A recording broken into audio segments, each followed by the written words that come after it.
जब गर्म हवा आसमान की ठंडक से टकराती है, तब प्रकृति का सबसे रौद्र रूप एक तूफान जन्म लेता है।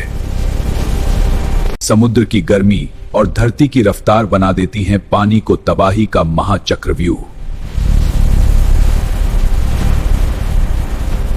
आसमान से गिरती हवा जब सूखे रेगिस्तान को छूती है तो जमीन उठ खड़ी होती है आसमान को निगलने के लिए। Like, share, subscribe.